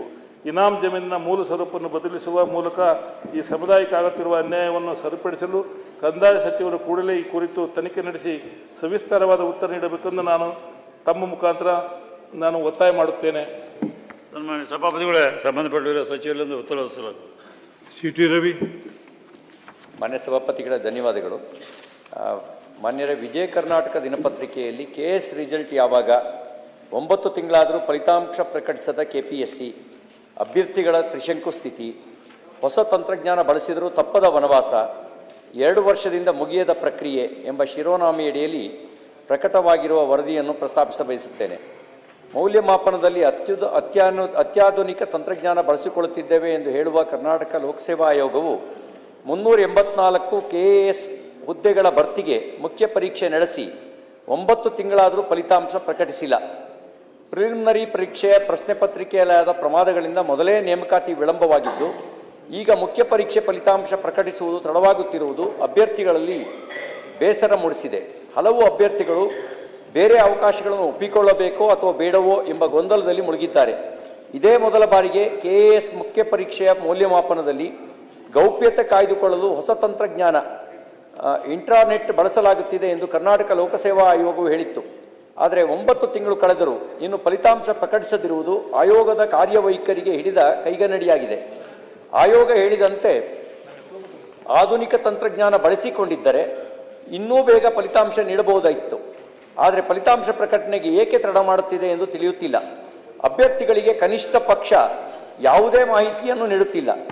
23-24ನೇ ಸಾಲಿನಲ್ಲಿ 384 ಗ್ರೂಪ್ A ಮತ್ತು B ಹುದ್ದೆಗಳ KAS ನೇಮಕಕ್ಕೆ KPSC 2024 ಫೆಬ್ರವರಿ 26ರಂದೇ ಅಧಿಸೂಚನೆ ಹೊರಡಿಸಿತ್ತು. 2024ರ ಆಗಸ್ಟ್ನಲ್ಲಿ ಪ್ರಾಥಮಿಕ ಪರೀಕ್ಷೆಯ ಪ್ರಶ್ನೆ ಪತ್ರಿಕೆಯ ಅನುವಾದದಲ್ಲಿ ಭಾರೀ ಪ್ರಮಾದಗಳಾಗಿದ್ದರಿಂದ ಪ್ರಿಲಿಮಿನರಿ ಪರೀಕ್ಷೆಯನ್ನು ರದ್ದುಗೊಳಿಸಿ ಹೊಸದಾಗಿ ಪರೀಕ್ಷೆಯನ್ನು 2024ರ ಡಿಸೆಂಬರ್ 29ರಂದು ಮರುಪರೀಕ್ಷೆ ನಡೆದಿತ್ತು. 2025ರ ಮೇ ತಿಂಗಳಲ್ಲಿ 15:1 ಅನುಪಾತದಲ್ಲಿ ಮುಖ್ಯ ಪರೀಕ್ಷೆಗಳು ನಡೆದಿದ್ದು ಇದುವರೆಗೂ ಫಲಿತಾಂಶ ಪ್ರಕಟಿಸಿಲ್ಲ. ಪರೀಕ್ಷೆ ಬರೆದು ಫಲಿತಾಂಶಕ್ಕಾಗಿ ಕಾದಿರುವ ಅಭ್ಯರ್ಥಿಗಳ ಭವಿಷ್ಯದ ದೃಷ್ಟಿಯಿಂದ ಕೂಡಲೇ ಫಲಿತಾಂಶ ಪ್ರಕಟಿಸುವಂತೆ KPSCಗೆ ನಿರ್ದೇಶನ ನೀಡಬೇಕೆಂದು ಸರ್ಕಾರವನ್ನು ಆಗ್ರಹಿಸುತ್ತೇನೆ. ಧನ್ಯವಾದಗಳು. ಮಾನ್ಯ ಸಭಾಪತಿಗಳೇ, ಸನ್ಮಾನ್ಯ ಮುಖ್ಯಮಂತ್ರಿಗಳಿಂದ ಉತ್ತರ ಒದಗಿಸಲಾಗುವುದು. ರಮೇಶ್ ಬಾಬು. ಮಾನ್ಯ ಸಭಾಪತಿಗಳೇ, ಅವಕಾಶಕ್ಕಾಗಿ ಧನ್ಯವಾದಗಳು. ಇತ್ತೀಚಿನ ವರ್ಷಗಳಲ್ಲಿ ವಿಶ್ವವಿದ್ಯಾಲಯಗಳು ನೀಡುತ್ತಿರುವ ಗೌರವ ಡಾಕ್ಟರೇಟ್ ಪದವಿಗಳ ದುರುಪಯೋಗವು ಗಂಭೀರ ಚರ್ಚೆಗೆ ಕಾರಣವಾಗುತ್ತಿದೆ. ಮೂಲತಃ ಸಮಾಜ, ಶಿಕ್ಷಣ, ವಿಜ್ಞಾನ, ಸಾಹಿತ್ಯ, ಕಲೆ ಅಥವಾ ಸಾರ್ವಜನಿಕ ಸೇವೆಯ ಕ್ಷೇತ್ರಗಳಲ್ಲಿ ಅಪಾರ ಕೊಡುಗೆ ನೀಡಿದ ಅಪರೂಪದ ವ್ಯಕ್ತಿಗಳನ್ನು ಗೌರವಿಸುವ ಉದ್ದೇಶದಿಂದ ಈ ಪದವಿಯನ್ನು ನೀಡಲಾಗುತ್ತಿತ್ತು. ಆದರೆ ಪ್ರಸ್ತುತ ಪರಿಸ್ಥಿತಿಯಲ್ಲಿ ಈ ಉದ್ದೇಶದಿಂದ ದೂರ ಸರಿದು ಕೆಲವೊಮ್ಮೆ ರಾಜಕೀಯ ಪ್ರಭಾವ, ಹಣಕಾಸಿನ ಒತ್ತಡ, ವೈಯಕ್ತಿಕ ಪರಿಚಯ ಅಥವಾ ಪ್ರಚಾರಾತ್ಮಕ ಲಾಭಕ್ಕಾಗಿ ಈ ಪದವಿಗಳನ್ನು ನೀಡಲಾಗುತ್ತಿದೆ. ಗೌರವ ಡಾಕ್ಟರೇಟ್ ಪದವಿಗಳ ಅನಿಯಂತ್ರಿತ ವಿತರಣೆಯಿಂದಾಗಿ ಸಂಶೋಧನೆಯ ಮೂಲಕ ವರ್ಷಗಳ ಕಾಲ ಶ್ರಮಿಸಿ ಡಾಕ್ಟರೇಟ್ ಪಡೆದಿರುವ ವಿದ್ವಾಂಸರ ಗೌರವಕ್ಕೆ ಧಕ್ಕೆಯಾಗುತ್ತಿದೆ. ಇದರಿಂದ ವಿಶ್ವವಿದ್ಯಾಲಯಗಳ ಅಕಾಡೆಮಿಕ್ ವಿಶ್ವಾಸಾರ್ಹತೆ ಕುಸಿಯುವ ಅಪಾಯವೂ ಇದೆ. ಜೊತೆಗೆ ಡಾಕ್ಟರ್ ಎಂಬ ಪದದ ಮಹತ್ವ ಮತ್ತು ಮೌಲ್ಯವೂ ಸಹ ಸಮಾಜದ ದೃಷ್ಟಿಯಲ್ಲಿ ಕಡಿಮೆಯಾಗುತ್ತಿದೆ. ಇತ್ತೀಚೆಗೆ ಸಾಹಿತಿ ಬರಗೂರು ರಾಮಚಂದ್ರಪ್ಪನವರು ಕಾರ್ಯಕ್ರಮವೊಂದರಲ್ಲಿ ತಮ್ಮ ಅಭಿಪ್ರಾಯವನ್ನು ವ್ಯಕ್ತಪಡಿಸಿ ಗೌರವ ಡಾಕ್ಟರೇಟ್ ಪದವಿಗೆ ಕಡಿವಾಣ ಹಾಕಲು ಆಗ್ರಹ ಮಾಡಿರುತ್ತಾರೆ. ಕೆಲವು ವಿಶ್ವವಿದ್ಯಾಲಯಗಳು ಡಾಕ್ಟರೇಟ್ ಪಡೆದ ವ್ಯಕ್ತಿಗಳಿಗೆ ಮತ್ತೆ ಮತ್ತೆ ಡಾಕ್ಟರೇಟ್ ಪದವಿಗಳನ್ನು ನೀಡುತ್ತಿರುವುದು ಸಮಂಜಸವಲ್ಲ. ಒಬ್ಬರಿಗೆ ಒಮ್ಮೆ ಡಾಕ್ಟರೇಟ್ ಪದವಿ ನೀಡಿದ ನಂತರ ಮತ್ತೊಮ್ಮೆ ಅದೇ ವ್ಯಕ್ತಿಗೆ ಡಾಕ್ಟರೇಟ್ ಪದವಿ ನೀಡುವ ಅವಶ್ಯಕತೆ ಇರುವುದಿಲ್ಲ. ಅದೇ ರೀತಿ ಕೆಲವು ಖಾಸಗಿ ಸಂಸ್ಥೆಗಳು ಹಣ ಪಡೆದು ಡಾಕ್ಟರೇಟ್ ಪದವಿಗಳನ್ನು ನೀಡುತ್ತಿರುವುದು ಸಾರ್ವಜನಿಕ ವಲಯದಲ್ಲಿ ಚರ್ಚೆಯಾಗುತ್ತಿದೆ. ಇದನ್ನು ನಿಯಂತ್ರಣಕ್ಕೆ ಒಳಪಡಿಸುವ ಜವಾಬ್ದಾರಿ ರಾಜ್ಯ ಸರ್ಕಾರಕ್ಕೆ ಇರುತ್ತದೆ. ಉನ್ನತ ಶಿಕ್ಷಣ ಇಲಾಖೆಯು ನಿಯಮಾವಳಿಯನ್ನು ರೂಪಿಸಿ ವಿಶ್ವವಿದ್ಯಾಲಯಗಳ ಮೇಲೆ ಮತ್ತು ಖಾಸಗಿ ಸಂಸ್ಥೆಗಳ ಮೇಲೆ ನಿಯಂತ್ರಣವನ್ನು ಹೇರಬೇಕು. ಹಣ ಅಥವಾ ಯಾವುದೇ ಪ್ರಭಾವಕ್ಕೆ ಒಳಗಾಗಿ ಗೌರವ ಡಾಕ್ಟರೇಟ್ ಪದವಿ ನೀಡಿದರೆ ಅಂಥವರ ಮೇಲೆ ಕ್ರಿಮಿನಲ್ ಪ್ರಕರಣ ದಾಖಲಿಸಲು ಕಾಯ್ದೆಯನ್ನು ರೂಪಿಸಬೇಕು. ಗೌರವ ಡಾಕ್ಟರೇಟ್ ನೀಡಲು ಸ್ಪಷ್ಟ ಮಾರ್ಗಸೂಚಿಗಳು, ಅರ್ಹತಾ ಮಾನದಂಡಗಳು, ಪಾರದರ್ಶಕ ಆಯ್ಕೆ ಪ್ರಕ್ರಿಯೆ ಹಾಗೂ ತಜ್ಞ ಸಮಿತಿಯ ಶಿಫಾರಸು ಕಡ್ಡಾಯವಾಗಬೇಕು. ವರ್ಷಕ್ಕೆ ನೀಡಬಹುದಾದ ಪದವಿಗಳ ಸಂಖ್ಯೆಗೆ ಮಿತಿಯನ್ನು ನಿಗದಿಪಡಿಸುವುದು ಅಗತ್ಯವಾಗಿದೆ. ಗೌರವ ಡಾಕ್ಟರೇಟ್ ಪದವಿಗಳು ಗೌರವದ ಸಂಕೇತವಾಗಿಯೇ ಉಳಿಯಬೇಕಾದರೆ ಅವುಗಳ ಮೇಲೆ ರಾಜ್ಯ ಸರ್ಕಾರದ ಪರಿಣಾಮಕಾರಿ ನಿಯಂತ್ರಣ ಅನಿವಾರ್ಯವಾಗಿದ್ದು, ರಾಜ್ಯ ಸರ್ಕಾರವು ಇವುಗಳನ್ನು ನಿಯಂತ್ರಿಸಲು ಕ್ರಮ ಕೈಗೊಳ್ಳಬೇಕಾಗಿ ಈ ಸದನದ ಮೂಲಕ ಮನವಿ ಮಾಡುತ್ತೇನೆ. ಸಂಬಂಧಪಟ್ಟಿರುವ ಸಚಿವರಿಂದ ಉತ್ತರ. ಧನ್ಯವಾದಗಳು ಮಾನ್ಯ ಸಭಾಪತಿಗಳೇ. ರಾಜ್ಯದ ನದಿಗಳು, ಪ್ರವಾಸಿ ತಾಣಗಳು ಮತ್ತು ಗ್ರಾಮೀಣ ಪರಿಸರದಲ್ಲಿ ಹೆಚ್ಚುತ್ತಿರುವ ತ್ಯಾಜ್ಯದ ಹಾವಳಿ ಹಾಗೂ ವೈಫಲ್ಯಗಳ ಕುರಿತು ಸ್ವಚ್ಛ ಭಾರತ ಅಭಿಯಾನದ ದಶಕದ ನಂತರವೂ ರಾಜ್ಯದ ಪರಿಸರ ಸ್ಥಿತಿ ಶೋಚನೀಯವಾಗಿದೆ. ನಗರಗಳಿಗೆ ಸೀಮಿತವಾಗಿದ್ದ ಕಸದ ಗುಡ್ಡಗಳು ಇಂದು ಪಶ್ಚಿಮ ಘಟ್ಟದ ಸೂಕ್ಷ್ಮ ಪ್ರದೇಶಗಳಾದ ಜೋಗ ಮತ್ತು ಆಗುಂಬೆಯಂತಹ ತಾಣಗಳನ್ನು ಆಕ್ರಮಿಸಿವೆ. ಪ್ರತಿ ವರ್ಷ ಕೋಟ್ಯಾಂತರ ರೂಪಾಯಿ ವ್ಯಯಿಸುತ್ತಿದ್ದರೂ ಕೇವಲ ಶಿವಮೊಗ್ಗ ಜಿಲ್ಲೆಯೊಂದರಲ್ಲೇ ತುಂಗಾ, ಭದ್ರಾ ನದಿಗಳ ಜನರ ಪಾಲಿನ ಡಸ್ಟ್ಬಿನ್ಗಳಾಗಿ ಮಾರ್ಪಟ್ಟಿರುವ ಬಗ್ಗೆ ವಿಜಯ ಕರ್ನಾಟಕ ದಿನಪತ್ರಿಕೆಯಲ್ಲಿ ತ್ಯಾಜ್ಯ ತೊಟ್ಟಿಯಾದ ಸಿಹಿಮೊಗ್ಗೆ ಎಂಬ ಶಿರೋನಾಮೆಯಡಿ ವರದಿ ಪ್ರಕಟವಾಗಿರುತ್ತದೆ. ಪ್ರಮುಖವಾಗಿ ಕಸಾಯಿಖಾನೆಗಳ ಮಾಂಸದ ತ್ಯಾಜ್ಯ ಮತ್ತು ಆಸ್ಪತ್ರೆಯ ಅಪಾಯಕಾರಿ ತ್ಯಾಜ್ಯವನ್ನು ನೇರವಾಗಿ ನದಿ ಹಾಗೂ ಚರಂಡಿಗಳಿಗೆ ಸುರಿಯಲಾಗುತ್ತಿದೆ. ಇದು ಜನ ಜಾನುವಾರುಗಳ ಆರೋಗ್ಯದ ಮೇಲೆ ಗಂಭೀರ ಪರಿಣಾಮ ಬೀರುತ್ತಿದೆ. ಅದರ ಜೊತೆಗೆ ಜಿಲ್ಲೆಯ ಬಹುತೇಕ ಸ್ಥಳೀಯ ಸಂಸ್ಥೆಗಳಲ್ಲಿ ವೈಜ್ಞಾನಿಕ ವಿಲೇವಾರಿ ಘಟಕಗಳಿಲ್ಲ. ಮನೆ ಹಂತದಲ್ಲಿ ಕಸ ವಿಂಗಡಣೆ ಕೇವಲ ಘೋಷಣೆಯಾಗಿ ಉಳಿದಿದೆ. ಪ್ರವಾಸಿಗರೇ ಕಾಡು ಮತ್ತು ಜಲಪಾತಗಳ ಬಳಿ ಪ್ಲಾಸ್ಟಿಕ್ ಹಾಗೂ ಮದ್ಯದ ಬಾಟಲಿಗಳನ್ನು ಎಸೆದು ವಿಕೃತಿ ಮೆರೆಯುತ್ತಿದ್ದಾರೆ. ಈ ಎಲ್ಲ ಅಂಶಗಳನ್ನು ಮನಗೊಂಡು ಸರ್ಕಾರವು ಕೇವಲ ವಾಹನಗಳನ್ನು ಮಂಜೂರು ಮಾಡಿದರೆ ಸಾಲದು, ಕಸ ಸುರಿಯುವವರ ವಿರುದ್ಧ ಕಠಿಣ ಕ್ರಮ ಜರುಗಿಸಬೇಕು, ಸಿಸಿಟಿವಿ ಕಣ್ಗಾವಲು ಹೆಚ್ಚಿಸಬೇಕು ಮತ್ತು ಗ್ರಾಮೀಣ ಭಾಗದಲ್ಲಿ ತ್ಯಾಜ್ಯ ನಿರ್ವಹಣೆಗೆ ವಿಶೇಷ ಅನುದಾನ ನೀಡಬೇಕು ಎಂದು ಈ ಮೂಲಕ ಪೌರಾಡಳಿತ ಸಚಿವರನ್ನು ಶೂನ್ಯ ವೇಳೆಯಲ್ಲಿ ಒತ್ತಾಯಿಸುತ್ತೇನೆ. ಸಚಿವರಿಂದ ಉತ್ತರ ಪ್ರತಾಪ್ ಶಿವನಾಯ್ಕ್. ಸನ್ಮಾನ್ಯ ಸಭಾಪತಿಗಳೇ, ಈ ಕೆಳಕಂಡ ಸಾರ್ವಜನಿಕ ಮಹತ್ವದ ಜರೂರು ವಿಷಯವನ್ನು ಶೂನ್ಯ ವೇಳೆಯಲ್ಲಿ ಪ್ರಸ್ತಾಪಿಸಲು ಅನುಮತಿ ನೀಡಿದ್ದಕ್ಕಾಗಿ ತಮಗೆ ಧನ್ಯವಾದಗಳನ್ನು ಸಲ್ಲಿಸುತ್ತೇನೆ. ಪಶ್ಚಿಮ ಘಟ್ಟಗಳು ಜೀವವೈವಿಧ್ಯದ ಪ್ರಮುಖ ತಾಣಗಳಾಗಿವೆ. ಇಲ್ಲಿನ ಭೂಬಳಕೆಯ ಸ್ವರೂಪವು ತೀವ್ರಗತಿಯಲ್ಲಿ ನಿರಂತರವಾಗಿ ಬದಲಾಗುತ್ತಿದೆ. ಈ ಪ್ರದೇಶದಲ್ಲಿ ಭೂಕುಸಿತದ ಪ್ರಕರಣಗಳು ಹೆಚ್ಚಾಗುತ್ತಿದ್ದು 2024ರಲ್ಲಿ ಪಶ್ಚಿಮ ಘಟ್ಟ ಪ್ರದೇಶದಲ್ಲಿ 40ಕ್ಕೂ ಹೆಚ್ಚು ಭೂಕುಸಿತಗಳು ಈಗಾಗಲೇ ಸಂಭವಿಸಿವೆ. ಪಶ್ಚಿಮ ಘಟ್ಟಗಳಲ್ಲಿ ಭೂಕುಸಿತದ ಪ್ರಕರಣಗಳು ಮರುಕಳಿಸುತ್ತಿರುವುದರಿಂದ ಅಲ್ಲಿನ ದೈನಂದಿನ ಚಟುವಟಿಕೆಗಳಿಗೆ ಅಡ್ಡಿಯಾಗುತ್ತಿದ್ದು ಸಾಮಾಜಿಕ ಆರ್ಥಿಕ ಬಿಕ್ಕಟ್ಟುಗಳನ್ನು ಸೃಷ್ಟಿಸುತ್ತಿವೆ. ಪಶ್ಚಿಮ ಘಟ್ಟದ ಪರಿಸರ ಸೂಕ್ಷ್ಮ ಪ್ರದೇಶದಲ್ಲಿ ಅವೈಜ್ಞಾನಿಕವಾದ ಅಭಿವೃದ್ಧಿ ಯೋಜನೆಗಳು, ಪ್ರಕೃತಿಯ ಸಮತೋಲನವನ್ನು ಹಾಳು ಮಾಡುವಂತಹ ಯೋಜನೆಗಳನ್ನು ಕೈಗೊಳ್ಳುವುದು ಭೂಕುಸಿತದ ಸಾಧ್ಯತೆಯನ್ನು ಮತ್ತಷ್ಟು ಹೆಚ್ಚಿಸುತ್ತವೆ ಎಂದು ಹಿಂದಿನಿಂದಲೂ ಹಲವು ತಜ್ಞರು ಹೇಳುತ್ತಲೇ ಬಂದಿದ್ದಾರೆ. IIT ಧಾರವಾಡದಿಂದ ಭೂಕುಸಿತಕ್ಕೆ ಸಂಬಂಧಿಸಿದ ಪ್ರಮುಖ ಅಧ್ಯಯನ ವರದಿಯೊಂದು ಜಿಯೋ ಹೆಜಾರ್ಡಸ್ ಮೆಕ್ಯಾನಿಕ್ಸ್ ಜರ್ನಲ್ನಲ್ಲಿ ಪ್ರಕಟವಾಗಿದ್ದು ಆ ವರದಿಯಲ್ಲಿ ಕರ್ನಾಟಕದ ಪಶ್ಚಿಮ ಘಟ್ಟ ಪ್ರದೇಶದಲ್ಲಿನ 60%ಕ್ಕೂ ಹೆಚ್ಚು ಭಾಗವು ಸಂಭವನೀಯ ಭೂಕುಸಿತದ ಪ್ರದೇಶವಾಗಿದ್ದು, ರಾಜ್ಯದಲ್ಲಿ ಘಟ್ಟವು ಹರಡಿರುವ 7 ಜಿಲ್ಲೆಗಳಲ್ಲಿ ಭೂಕುಸಿತದ ಸಾಧ್ಯತೆಗಳು ಹೆಚ್ಚಿವೆ ಎಂದು ಉಲ್ಲೇಖಿಸಲಾಗಿದೆ. ಪಶ್ಚಿಮ ಘಟ್ಟಗಳಲ್ಲಿ ಸಂಭವನೀಯ ಗುಡ್ಡ ಕುಸಿತದ ಹಾನಿ ತಡೆಯುವುದು ಈ ಅಧ್ಯಯನ ವರದಿಯ ಆಶಯವಾಗಿದೆ. ಪ್ರಸ್ತುತ ರಾಜ್ಯದಲ್ಲಿ ಬೇಡ್ತಿ ವರದಾ ನದಿ ಜೋಡಣೆ ಯೋಜನೆ ಜಾರಿಗೆ ಸರ್ಕಾರ ಮುಂದಾಗಿದ್ದು, ಅಘನಾಶಿನಿ ವೇದಾವತಿ ನದಿ ಜೋಡಣೆಯ ಯೋಜನೆಯ ಬಗ್ಗೆಯೂ ಪ್ರಸ್ತಾಪಿಸಲಾಗಿದೆ.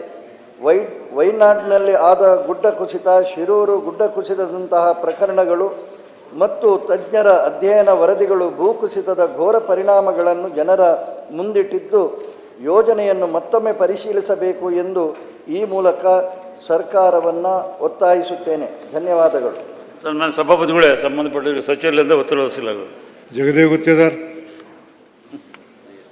ಧನ್ಯವಾದಗಳು ಸಭಾಪತಿಗಳೇ. ಮಾನ್ಯ ಸಭಾಪತಿಯವರೇ, ಶಕ್ತಿದಾತರೇ ಅಶಕ್ತರು ವೇತನ ಹಿಂಬಾಕಿಗಾಗಿ 1.15 ಲಕ್ಷ ಸಾರಿಗೆ ಸಿಬ್ಬಂದಿ ಹೆಣೆಗಾಟ. ಸರ್ಕಾರ ಗಮನ ಹರಿಸದಿದ್ದರೆ ಸಿಡಿದೇಳಲು ನೌಕರರು ಸಜ್ಜು ನೋಟಿಸು ನೀಡದೆ ಮುಷ್ಕರ ಎಂದು ಯೂನಿಯನ್ ಎಚ್ಚರಿಕೆ ಎಂದು ವಿಜಯ ಕರ್ನಾಟಕ ದಿನಪತ್ರಿಕೆಯಲ್ಲಿ ಸುದ್ದಿ ಪ್ರಕಟವಾಗಿದೆ. ಕರ್ನಾಟಕ ರಾಜ್ಯ ಸಾರಿಗೆ ನಿಗಮಗಳಲ್ಲಿ ದುಡಿಯುತ್ತಿರುವ ಸುಮಾರು 1.15 ಲಕ್ಷ ಅಧಿಕಾರಿ ನೌಕರರಿಗೆ ಸಕಾಲದಲ್ಲಿ ವೇತನ ಪರಿಷ್ಕರಣೆಯಾಗುತ್ತಲೇ ಇಲ್ಲ. ಅಲ್ಲದೆ 38 ತಿಂಗಳ ವೇತನ ಹಿಂಬಾಕಿಯೂ ಸಿಗದೆ ಆರ್ಥಿಕ ಸಂಕಷ್ಟಕ್ಕೆ ಸಿಲುಕಿದ್ದಾರೆ. ಸರ್ಕಾರದ ಪಂಚ ಗ್ಯಾರಂಟಿಗಳಲ್ಲಿ ಒಂದಾದ ಶಕ್ತಿ ಯೋಜನೆಗೆ ಶ್ರಮಿಸುತ್ತಿರುವ ನೌಕರರು ವೇತನವಿಲ್ಲದೆ ಅಶಕ್ತರಾಗಿದ್ದಾರೆ. ಸಾರಿಗೆ ನಿಗಮಗಳು ಸರ್ಕಾರಿ ಸ್ವಾಮ್ಯದ ಸ್ವಾಯತ್ತ ಸಂಸ್ಥೆಗಳಾಗಿದ್ದು, ಈ ಸಂಸ್ಥೆಗಳ ನಿರ್ವಹಣೆಯ ಸಿಬ್ಬಂದಿ ವೇತನ ಪಾವತಿ ಹಾಗೂ ಎಲ್ಲ ಆರ್ಥಿಕ ಸೌಲಭ್ಯಗಳನ್ನು ತಮ್ಮ ಆಂತರಿಕ ಮೂಲದಿಂದಲೇ ಭರಿಸಬೇಕಾಗಿದೆ. ಆದರೆ KSRTC, BMTC, ವಾಯುವ್ಯ ಮತ್ತು ಕರ್ನಾಟಕ ರಾಜ್ಯ ಸಾರಿಗೆ ಸಂಸ್ಥೆ ಸಾರಿಗೆ ನಿಗಮಗಳು ಹಲವು ವರ್ಷಗಳಿಂದ ನಷ್ಟದಲ್ಲಿದ್ದು, ಸರ್ಕಾರದ ನೆರವಿಗೆ ಹೊರತಾಗಿಯೂ ಚೇತರಿಸಿಕೊಳ್ಳುತ್ತಿಲ್ಲ. ಪರಿಣಾಮ ಸರ್ಕಾರದ ಇತರೆ ಇಲಾಖೆಗಳ ನೌಕರರಿಗೆ ಸಿಗುವಂತೆ ಸಕಾಲದಲ್ಲಿ ವೇತನ ಹಾಗೂ ಇತರೆ ಸೌಲಭ್ಯಗಳು ದೊರಕುತ್ತಿಲ್ಲ. 1,800 ಕೋಟಿ ರೂಪಾಯಿ ವೇತನ ಹಿಂಬಾಕಿ ಇದೆ. ರಾಜ್ಯದ 4 ಸಾರಿಗೆ ಸಂಸ್ಥೆಗಳು ಅಧಿಕಾರಿ ನೌಕರರಿಗೆ ಕೈಗಾರಿಕಾ ಒಪ್ಪಂದದ ಅನ್ವಯ 4 ವರ್ಷಗಳಿಗೊಮ್ಮೆ ವೇತನ ಪರಿಷ್ಕರಣೆ ಮಾಡಬೇಕಿದೆ. ಅದರಂತೆ 2016ರಲ್ಲಿ ವೇತನ ಪರಿಷ್ಕರಣೆಯಾಗಿದ್ದು, ನಂತರ 2020ರಲ್ಲಿ ವೇತನ ಪರಿಷ್ಕರಣೆ ಮಾಡಬೇಕಿತ್ತು. ಕೈಗಾರಿಕಾ ಒಪ್ಪಂದದ ಅನ್ವಯ ಸಾರಿಗೆ ನಿಗಮಗಳ ಅಧಿಕಾರಿಗಳಿಗೆ ಈ 2024ರ ಜನವರಿ 1ರಿಂದ ಜಾರಿಗೆ ಬರುವಂತೆ ವೇತನ ಹೆಚ್ಚಳ ಮಾಡಬೇಕಿತ್ತು. ಆದರೆ 2 ವರ್ಷ ಕಳೆದರೂ ಸರ್ಕಾರ ವೇತನ ಪರಿಷ್ಕರಣೆ ಮಾಡಿಲ್ಲ. ಈ ಹಿಂದೆ ನಾನಾ ಬೇಡಿಕೆಗಳನ್ನು ಮುಂದಿಟ್ಟು ಅನಿರ್ದಿಷ್ಟಾವಧಿ ಮುಷ್ಕರಕ್ಕೆ ನೌಕರರು ಸಿದ್ಧಗೊಂಡಿದ್ದರು. ಆಗ ಹೈಕೋರ್ಟ್ ಮಧ್ಯ ಪ್ರವೇಶಿಸಿ ಮುಷ್ಕರ ನಡೆಸದಂತೆ ಮಧ್ಯಂತರ ತಡೆ ನೀಡಿತ್ತು. ಹೀಗಾಗಿ ಅವರು ಮುಷ್ಕರ ಕೈಬಿಟ್ಟಿದ್ದರು. ಇದಾದ ನಂತರವೂ CM ಹಾಗೂ ಸಾರಿಗೆ ಸಚಿವರೊಂದಿಗೆ ಸಭೆಗಳಾಗಿವೆ. ಆದರೆ ವೇತನ ಪರಿಷ್ಕರಣೆ ಹಿಂಬಾಕಿ ಪಾವತಿ ಕುರಿತು ಅಂತಿಮ ತೀರ್ಮಾನವಾಗಿಲ್ಲ. ಅವರು ಈಗಾಗಲೇ 29ನೇ ತಾರೀಕು ಸ್ಟ್ರೈಕ್ ಮಾಡಿ ಬೆಂಗಳೂರು ಚಲೋ ಚಳವಳಿಯನ್ನು ಹಮ್ಮಿಕೊಂಡಿದ್ದಾರೆ. ಆದ್ದರಿಂದ ಕೂಡಲೇ ಸಾರಿಗೆ ಸಿಬ್ಬಂದಿಗಳ ಸಮಸ್ಯೆಗಳಿಗೆ ಪರಿಹಾರವನ್ನು ಕಂಡುಕೊಳ್ಳಬೇಕೆನ್ನುವ ವಿಷಯವನ್ನು ಪ್ರಸ್ತಾಪಿಸಲು ಹಾಗೂ ಸರ್ಕಾರ ಕೂಡಲೇ ಅವರಿಗೆ ನ್ಯಾಯವನ್ನು ಒದಗಿಸಬೇಕೆಂದು ಒತ್ತಾಯಿಸಲು ಶೂನ್ಯ ವೇಳೆಯಲ್ಲಿ ಪ್ರಸ್ತಾಪಿಸುತ್ತಿದ್ದೇನೆ ಹಾಗೂ ಸರ್ಕಾರದಿಂದ ಉತ್ತರವನ್ನು ಬಯಸುತ್ತೇನೆ. ಸಭಾಧ್ಯಕ್ಷರೇ, ಪ್ರತಿ ತಿಂಗಳು 1ನೇ ತಾರೀಕೆ ಸ್ಯಾಲ್ರೀಸ್ ಬರ್ತೀವಿ, ಅದೇ ಸಮಸ್ಯೆ ಇಲ್ಲ. ಹಿಂದೆ ಎಲ್ಲ ಒಂದು ತಿಂಗಳ ಸಂಬಳನ 2 ಸಲ ಕೊಡ್ತಾಯಿದ್ರು. ಈಗ ನಮ್ಮ ಸರ್ಕಾರ ಬಂದಮೇಲೆ ಆ ಥರದ್ದೇನು ಸಮಸ್ಯೆ ಇಲ್ಲ. ಸಭಾಧ್ಯಕ್ಷರೇ, ನಮಗೇನು ಸಮಸ್ಯೆ ಏನಾಗಿತ್ತು ಅಂದರೆ 2023ರಲ್ಲಿ ನಾವು ಅಧಿಕಾರಕ್ಕೆ ಬಂದಂಥ ಸಂದರ್ಭದಲ್ಲಿ ಒಟ್ಟು 4,099 ಕೋಟಿ ಬಾಕಿ ಇಟ್ಟೋಗ್ಬಿಟ್ಟಿದ್ರು. ಅದರಲ್ಲಿ KSRTC 1,211 ಕೋಟಿ,